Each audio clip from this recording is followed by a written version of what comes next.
Pemirsa, setelah diperiksa selama 4 jam, Kejaksaan Negeri Lampung Tengah menahan Ketua Persatuan Sepak Bola Seluruh Indonesia, PSSI Lampung Tengah, Kamis tanggal 7 Agustus tahun 2025. Ketua PSSI periode tahun 2022 sampai tahun 2026 itu dijebloskan ke sel tahanan WHUI Bandar Lampung karena diduga turut serta markup dana hibah Pemkab Lampung Tengah kepada KONI sebesar 1,1 miliar rupiah dari total anggaran 5,8 miliar rupiah. Sebelumnya pada Senin tanggal 28 Juli Kejaksaan juga menahan Ketua KONI Lampung Tengah DN dan Bendahara KONI ES. DN ditahan di Lapas Gunung Sugih dan ES ditahan di Lapas Rutan HUI Bandar Lampung.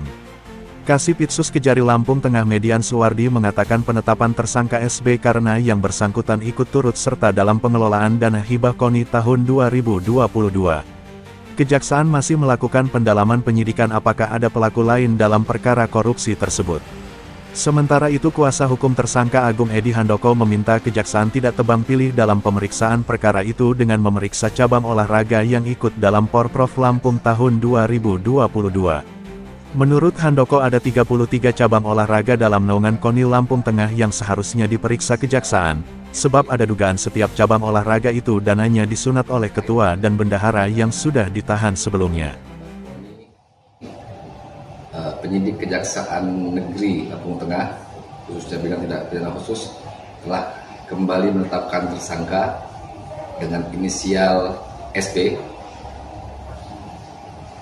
terkait dugaan tindak pidana pengelolaan dana hibah KONI Kabupaten Lampung Tengah tahun anggaran 2022, yang mana setelah dikumpulkan 2 alat bukti untuk bukti permulaan, tersangka ini kita melihat dari kasus posisi ikut turut serta secara fakta memanipulasi pertanggungjawaban yang dilakukan oleh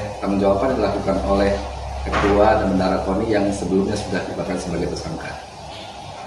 Untuk proses selanjutnya kita masih akan melakukan pendalaman apakah masih ada pihak-pihak lain yang ikut turut serta melakukan tindak pidana korupsi di dalam penggunaan dana hibah ini.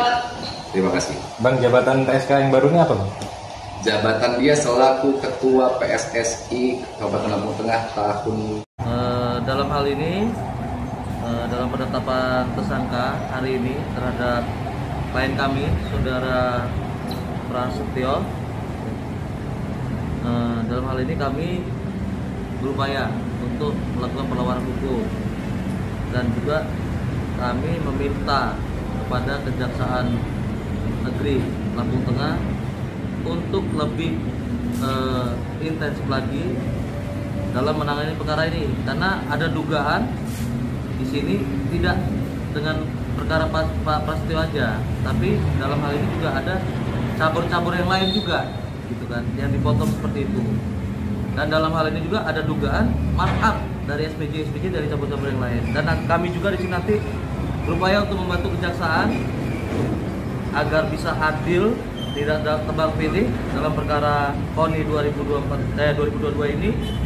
Kami akan membantu mencari petunjuk-petunjuk untuk mempermudah Kejaksaan mengungkap semua persoalan ini, soal dugaan korupsi dana hibah 2022. Itu saja. Mungkin bisa lebih intens lagi. Jadi gini, dari penerangan klien kami bahwa sebenarnya selama ini setiap dana hibah yang turun ke cabur-cabur itu memang dipotong oleh kepengurusan KONI, ya diduga oleh Saudara Edi dan Ketua KONI Pak Dwi. Itu nominalnya bervariasi. Jadi kami menduga ya semua cabur pasti ada markup dalam SPJ-nya. Dan nanti kami bersama tim berusaha mencari barang bukti atau dugaan-dugaan yang lain yang bisa membantu Kejaksaan. Karena kami tidak mau Pak Tio sebagai klien kami cuma jadi kambing hitam di sini. Gitu. Artinya ada dugaan. Zen Sunarto, Gunung Sugih, Lampung Tengah. Mitra TV Lampung melaporkan.